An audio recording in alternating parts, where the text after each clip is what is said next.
अस्सलाम वालेकुम, नमस्कार, सत श्री अकाल एंड गुड इवनिंग। मैं हूँ अर्ज़ू काज़मी और आप हमेशा की तरह से देख रहे हैं भेजा फ्राई। जी हाँ, आजकल भेजा फ्राई भी जो है वो सही में भेजा फ्राई हो जाता है जब हम न्यूज़ देखते हैं और उसकी वजह यही है कि जो कुछ हो रहा है पाकिस्तान में, वो भेजा फ्राई कर देने के लिए काफ़ी है।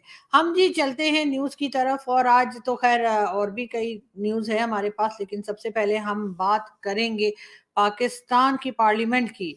जी हाँ, पाकिस्तान की पार्लियामेंट ने एक बिल पास किया है जिसमें कि कहा गया है तौहीन पार्लियामेंट बिल, यानी कि पहले तौहीन रसालत और फिर उसके बाद तौहीन आर्मी और फिर पता नहीं क्या-क्या बनाकर अब जी कहा ये गया है कि जी तौहीन पार्लियामेंट बिल पास किया है, यानी कि आप पाकिस्तान में आप ना तो आर्मी को कुछ कह सकते हैं, उसके लिए भी बिल पास हो चुका है कि अगर आर्मी को कुछ कहा, एजेंसीज़ को कुछ कहा तो फिर आपको जो है वो प्यार की नहीं जेल की हथकड़ियाँ लग सकती हैं। और उसके बाद जी आप जो है वो ज़ाहिर है कि अगर इन लोगों को नहीं कहेंगे फिर आप जजेस को भी कुछ नहीं कह सकते। अगर जजेस को कुछ कहा जाए, उनके फैसलों को कुछ कहा जाए, जुडिशरी को कुछ कहा जाए तो जुडिशरी के लिए भी जी वो कहा जाता है कि जी आपने अदालत की तौहीन कर दी है तो चलिए जी चक्की पीसिंग एंड पीसिंग।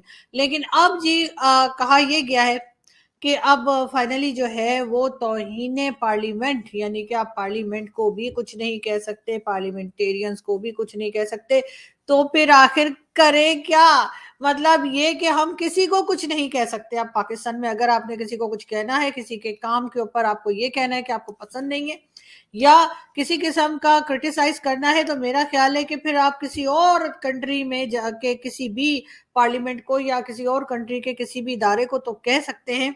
लेकिन पाकिस्तान में बैठे हुए पाकिस्तानी, पाकिस्तान के किसी भी इदारे को पार्लियामेंट समेत किसी के ऊपर क्रिटिसाइज़ नहीं कर सकते। मतलब ये कि कमाल ही हो गया, इस किस्म की चीज़ें सिर्फ़ पाकिस्तान में ही होती हैं, मगर ख़ैर होती हैं, अब हम क्या करें जी। बात हम करेंगे फवाद चौधरी साहब की। जी हाँ, फवाद चौधरी साहब जो है उनको आज हाई कोर्ट में पेश किया गया था, उनकी ज़मानत भी हो गई थी और उसके बाद उनको वापस ले जाया जा रहा था। यकीनन घर की तरफ ही जाने का उनका इरादा होगा और आज़ादी भी वो माँगते रहते हैं और कहते हैं कि जी तेरा बाप भी देगा आज़ादी, हम भाग के लेंगे आज़ादी, हम दौड़ के लेंगे आज़ादी।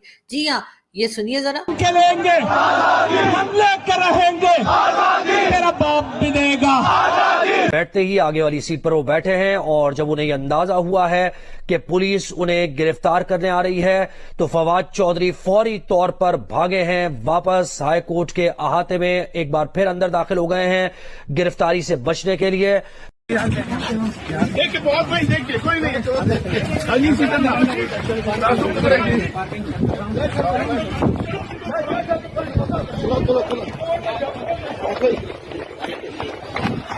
मेरा बाप भी देगा, हम छीन के लेंगे, हम छीन के लेंगे, हम छीन के लेंगे। जी, तो फवाद चौधरी कह रहे हैं हम छीन के लेंगे आज़ादी, हम दौड़ के लेंगे आज़ादी, हम भाग के लेंगे आज़ादी। आज़ादी, आज़ादी तो बिल्कुल ना सिर्फ़ फवाद चौधरी साहब बल्कि शेख रशीद साहब भी कहीं दिखाई नहीं दे रहे हैं। फवाद चौधरी साहब को हाई कोर्ट की तरफ से कह दिया गया है कि 2 दिन के लिए ज़मानत है उनकी और ये भी कहा गया है कि किसी किस्म के भी किसी भी केस में उनको अरेस्ट ना किया जाए। मगर इमरान खान साहब खैर हमें उनको जैसा कि देखा आपने कि अदालत से अरेस्ट किया गया था, रेंजर्स आए थे, लेकिन खान साहब हमें कोई भागते दौड़ते तो दिखाई नहीं दिए।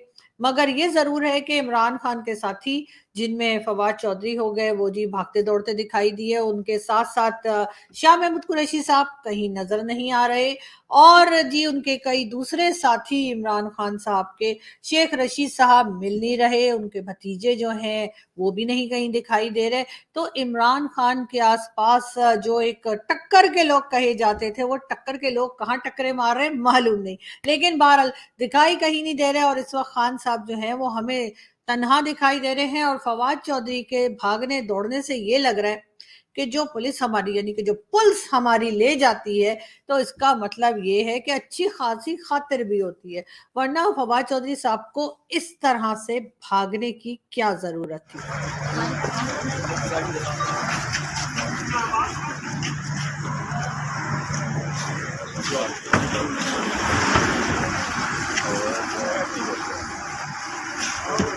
अजय कौन है?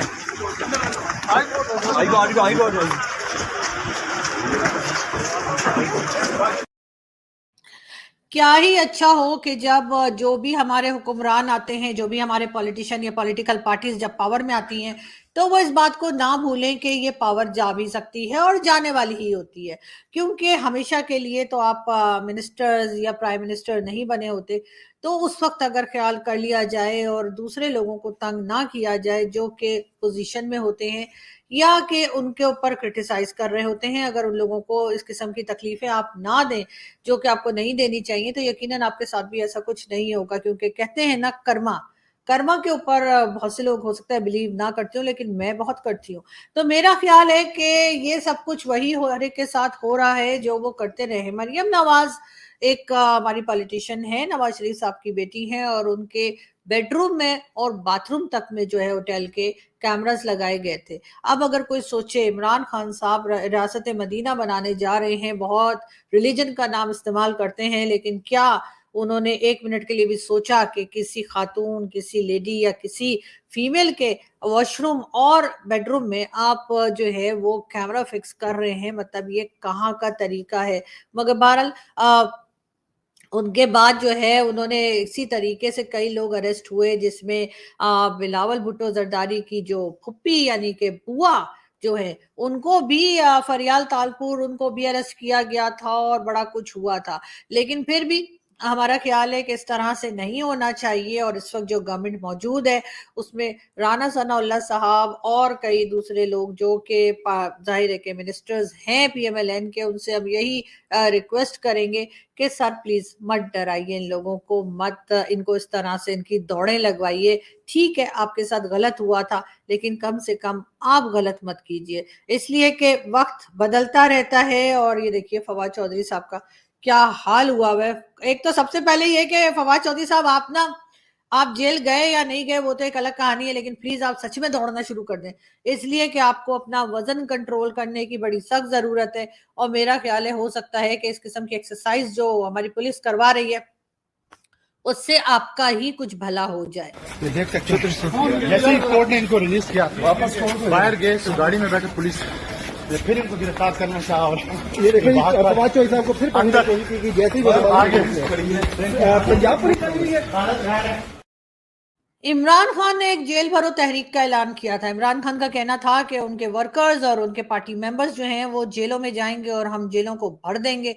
जेल भरो तहरीक जो है वो इमरान खान ने शुरू की थी। वैसे मुझे तो ये लग रहा था कि वो राहुल गांधी से बहुत इम्प्रेस हैं, यकीनन उसके बाद वो पाकिस्तान जोड़ो तहरीक ना शुरू कर दें। लेकिन खैर, इमरान खान की जेल भरो तहरीक जो है वो अगर आप लोगों को याद हो, तो अगर नहीं भी याद हो तो हम याद करवा देते हैं। जेल भरो तहरीक जो है वो इंशाल्लाह ताला उसकी रजिस्ट्रेशन शुरू हो गई है। तमाम कारकुनान से मैं कहता हूँ, मैं झेलम में सबसे पहले मैं गिरफ्तारी दूंगा। तमाम जो कारकुनान हैं कराची में और गुजरांवाला में, फैसलाबाद में, लाहौर में, पेशावर में, कोयटा में, बड़े शहरों में, वो आगे निकलें और इस हुकूमत को उल्टाने में अपना किरदार अदा करें।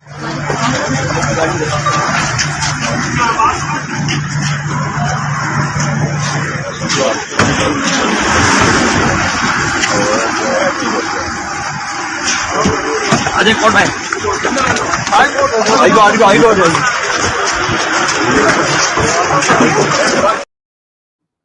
फवाद चौधरी साहब से रिक्वेस्ट है सर इतनी लंबी लंबी ना फेंका करें, क्योंकि जाहिर है कि ये है बड़ा दिल गुर्दे का काम है कि जेल भरो तहरीक शुरू की जाए और उसके बाद जेल भरी भी जाए। और ये काम कम से कम पीटीआई वालों के बस का नहीं है।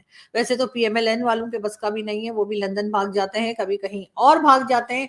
लेकिन फिर भी ये कोई अच्छी बात भी नहीं है। मेरा ख्याल है आप लोगों को बैठकर और बातचीत के जरिए अपने इश्यूज को हल करना चाहिए, ना कि एक दूसरे की इस तरह से दौड़े लगवानी चाहिए। और साथ ही राना सनाउल्लाह साहब से भी रिक्वेस्ट है, प्लीज इस किस्म की दौड़े मत लगवाएं, खासतौर पे फवाद चौधरी साहब की, इसलिए कि वैसे उनका वजन बहुत ज्यादा है, ऐसा ना हो लेने के देने पड़ जाए। बहरहाल हम एक वीडियो देखते हैं और देखते हैं कि आखिर मरियम नवाज क्या कह रही हैं। और रेंजर्स पे मुकदमा बनाने का कह रहे, तुम्हें तो रेंजर्स का शुक्रिया अदा करना चाहिए।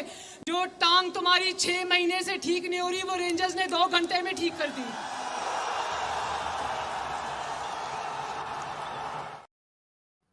जी, ये थी मरियम नवाज जो इमरान खान से कह रही थी कि तुम्हें तो रेंजर्स का जो है शुक्रिया अदा करना चाहिए, इसलिए कि जो टांग तुम्हारी 6 महीने से सही नहीं हो रही थी वो रेंजर्स ने 2 घंटे में सही कर दी। कह तो वैसे सही रही है, इसलिए कि खान साहब तो व्हील चेयर पर ही गए थे अदालत में, लेकिन जब रेंजर्स पकड़ के उनको ले गए उसके बाद से अभी तक खान साहब भागते दौड़ते नजर आ रहे हैं और बिल्कुल भले चंगे भी दिखाई दे रहे हैं, जो कि अच्छी बात है। और हमें खुशी है कि इमरान खान साहब जो हैं वो काफी हद तक जो है उनकी टांग जो है वो ठीक हो चुकी है। बात हम करेंगे पीटीआई की। पीटीआई में तहरीक इंसाफ के जो रहनुमा यानी कि लीडर है इमरान खान साहब की पार्टी के महमूद मौलवी साहब का पार्टी छोड़ देने का ऐलान। जी हाँ, महमूद मौलवी साहब जो हैं वो इमरान खान की पार्टी में शामिल हुए थे, लेकिन अब उनका ये कहना है कि इमरान खान क्योंकि आर्मी के खिलाफ काम करने को कह रहे हैं तो वो उस चीज का हिस्सा नहीं बनेंगे। साथ साथ उन्होंने ये भी कहा कि इमरान खान के अरेस्ट होने से कुछ दिन पहले इस बात का भी प्लान बनाया गया था कि जीएचक्यू पे अटैक होगा।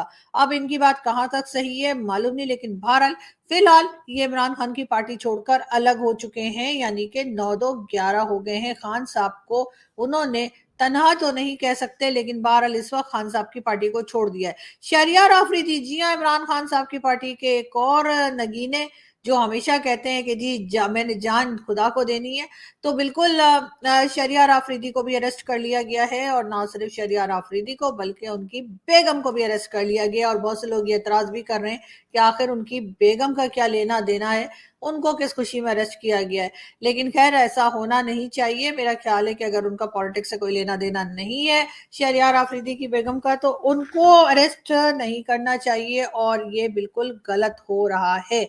मगर हम बात करेंगे बिलावल भुट्टो जरदारी की। एक बार फिर बिलावल भुट्टो जरदारी ने आजाद कश्मीर में जो पीपल्स पार्टी के उनके मेंबर्स हैं उनसे मुलाकात की है और कहा यह गया है कि बिलावल भुट्टो जल्द ही कश्मीर का यानी कि पाकिस्तान में जो आजाद कश्मीर है उसका विजिट करेंगे और साथ ही वहां पे देखेंगे कि वहां पे किस चीज की जरूरत है और क्या हो रहा है। और पार्टी वर्कर्स को के साथ भी वो मीटिंग्स करेंगे और उनसे मुलाकात करते रहेंगे। आजाद कश्मीर में उनका 3 से 4 दिन का विजिट भी बताया जा रहा है, जो शायद 21 मई से होगा।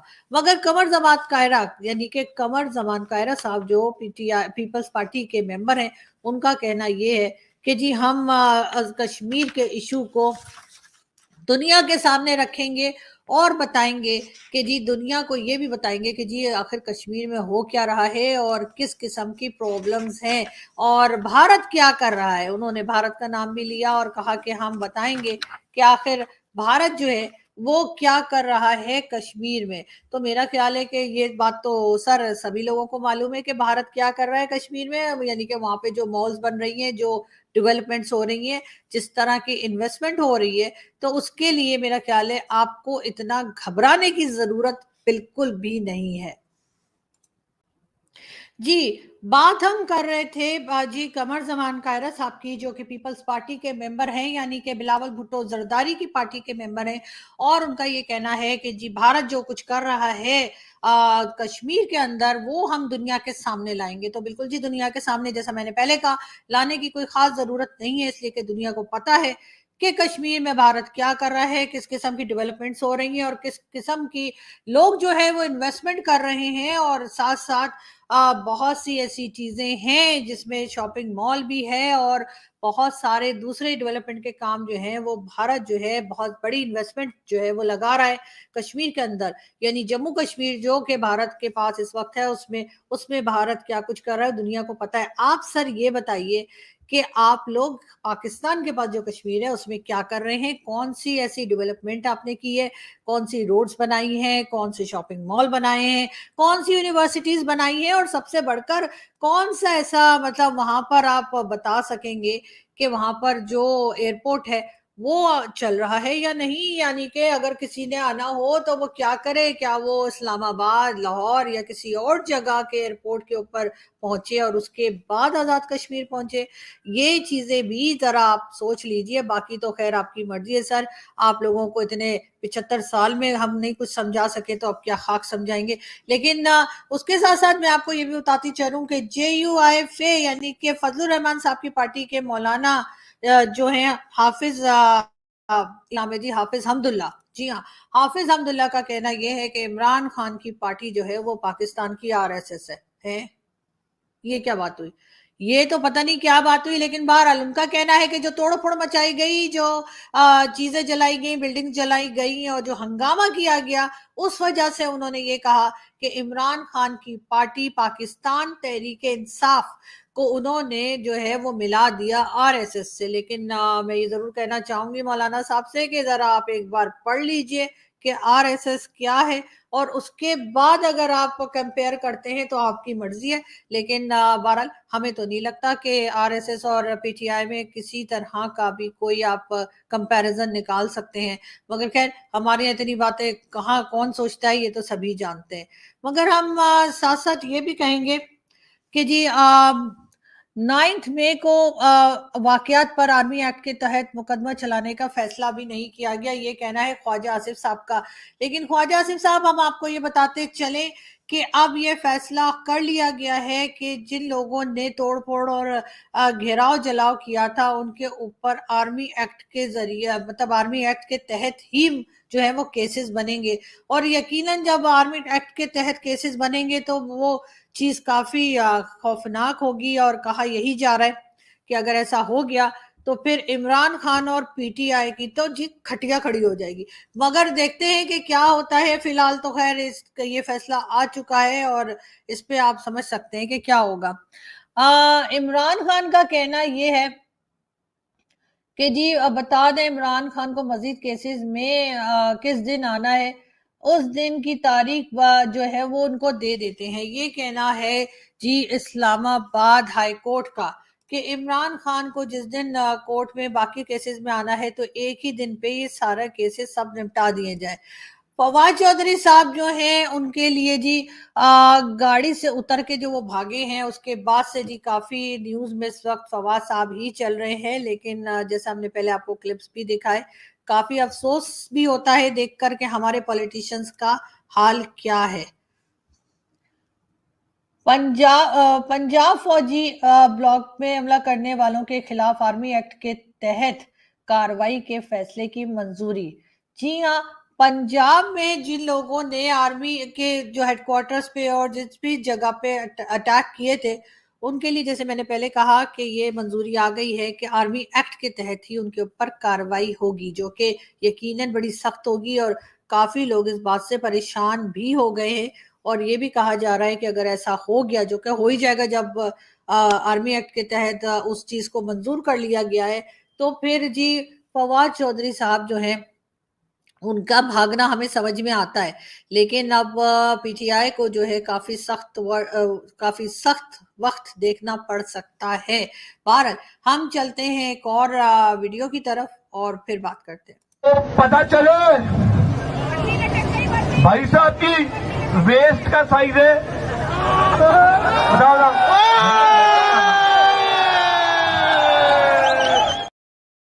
ये भी जी पीटीआई के वर्कर्स हैं जो कि कई जगहों पे आर्मी के जो है हेडक्वार्टर्स में और कहाँ पे घुस गए थे और लोगों की ट्राउजर्स और इस किस्म की चीजें, मोर और क्या क्या उठा के भागे थे।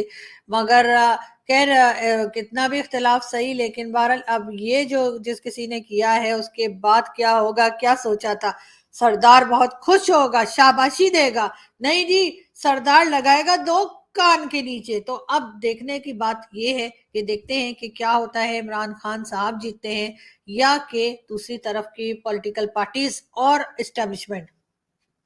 ऐसा नहीं है कि एस्टेब्लिशमेंट पूरी तरह से इमरान खान के मुखालिफ है, बहुत से ऐसे भी लोग हैं जो इमरान खान का साथ दे रहे हैं। लेकिन बहरहाल चाहे किसी का साथ दें या ना दें, आप अपनी शिकायत जो है वो जरूर कर सकते हैं, आपको किसी से भी है। लेकिन अपने ही मुल्क को जलाना, अपने ही मुल्क को तोड़ देना तो कहीं की अकलमंदी नहीं है। हम बात करेंगे स्वात की।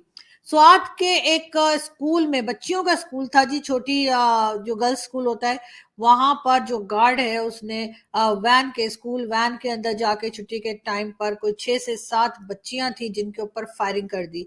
उसमें से एक बच्ची की जान चली गई है, 2 शदीद जख्मी हैं और बाकी जो हैं वो खतरे से बाहर हैं। बताया ये जा रहा है कि वो गार्ड जो स्कूल का ही गार्ड था और उसको अरेस्ट कर लिया गया है और चेक किया जाएगा कि क्या उसके दिमाग खराब था, पागल था, रिटार्डेड था, क्या मसला था जो उसने ऐसा किया। लेकिन मैं तो यही कहूंगी कि ना तो उसका दिमाग खराब था, ना ही वो रिटार्डेड था, बल्कि ये इनके माइंडसेट है। इससे पहले भी हमने स्वात में इस किस्म के वाकयात देखे हैं जिसमें गर्ल्स स्कूल में फायरिंग की गई और मारने की कोशिश की गई, बच्चियों को स्कूल जाने से रोकने की कोशिश की गई, जिसमें आप देख सकते हैं मलाला यूसुफजई का केस हमारे सामने है और इसी किस्म के मजीद केसेस भी हमारे सामने आते जा रहे हैं। लेकिन कोई रोकने की कोशिश कर रहा है, ना कोई समझाने की कोशिश कर रहा है। और अब लोगों को इस बात से भी यकीनन डर लगेगा कि वो अपनी बच्चियों को स्कूल भेजें तो स्कूल के गार्ड्स ही उनको मारने के लिए वहां बैठे हैं। बहरहाल इस आदमी को अरेस्ट कर लिया गया है और देखते हैं कि इसके ऊपर कोई एक्शन होता है या नहीं, मगर हम आपको अपडेट करते रहेंगे। एक गमला नहीं टूटा, पीडीएम ने बता दिया कि पुरअमन जमहूरी इत्तेजाज क्या होता है। मरियम नवाज का कहना यह है कि जब उन लोगों ने प्रोटेस्ट किया तो एक गमला भी नहीं टूटा और बता दिया कि जी बिल्कुल पीसफुली जो है वो प्रोटेस्ट कैसे किया जाता है। बहरहाल ये पैगाम उन्होंने दिया था इमरान खान को, पीटीआई के जो चेयरमैन हैं। पाकिस्तान में सबसे ज्यादा जो सैलरी है वो चीफ जस्टिस की है, जो कि सुप्रीम कोर्ट के चीफ जस्टिस हैं, ये बताया गया है। और ये भी कहा गया है कि उनकी जो सैलरी है वो तकरीबन 15 लाख से ऊपर है। जी हाँ, चीफ जस्टिस जो हैं इस वक्त 15 लाख से ऊपर सैलरी ले रहे हैं। और बाकी लोग जो बाकी यानी गवर्नमेंट एम्प्लॉयज हैं, जिसमें प्रेसिडेंट भी आ जाते हैं, प्राइम मिनिस्टर भी आ जाते हैं, उन सबकी सैलरीज इनसे कम है। अब लोगों को उनसे शिकायत भी बहुत है, लेकिन देखते हैं कि वो शिकायत को कैसे दूर करते हैं, क्योंकि कहा यही जा रहा है कि वो अपनी मर्जी से लोगों को फेवर दे रहे हैं। बहरहाल एक वीडियो देखते हैं और उसके बाद हम चलते हैं। चलते पहले बल्कि मैं पहले ही आपको कह देती हूँ कि जी थैंक यू सो मच कि आपने आज की वीडियो देखी। अपना बहुत सारा ख्याल रखिएगा और हमारे चैनल को सब्सक्राइब करना ना भूलिएगा। Thank you. इमरान खान साहब please call me, I want to meet you. हाय मैं किस तरह दसा, मैंने तो टू मच शौक चढ़ गया, बल्कि मगर मच, क्योंकि मैं चाहनी हाँ मैं अपने इमरान खान नू जाके पहले तो कोई कुछ पढ़ के उहदे ते फूक मारा, अल्लाह उन्होंने बुरी नज़र तो बचाए, तो फिर उन्होंने मैं जाके कवा, बड़ा शौक जी अल्लाह की कसम, तो मेरा दिल करता उन्होंने मैं जाके कवा कि घबराना नहीं, नूरी नत तेरे पिछे ही हूँ आ गई दुनिया ते, कसमें नहीं हूँ तेन कोई हथ ला सकता, अल्लाह की रहमत ना कसमें। इमरान खान साहब please call me, I want to meet you. Allah ताला ने वो वायरलेस करनी सी मेरी वीडियो, क्योंकि मेरे जड़े इमरान खान के चाहन वाले ने उन्होंने चुकी जे वीडियो, उन्होंने की जे मशहूर, तो यकीन करोगे दिल बड़ा दुखी सी, पर मेरे सज्जन रिहा हो गए। इमरान खान नू मैं कहनी चक दो फटे, सज्जन आ गए जे बाहर, तो नाले गल सुनो, जेलां भी तो बब्बर शेरां वास्ते बंदियां वास्ते ने, वो जड़े गिद्दड़ हुंदे ने बाहर बैठे हुंदे ने।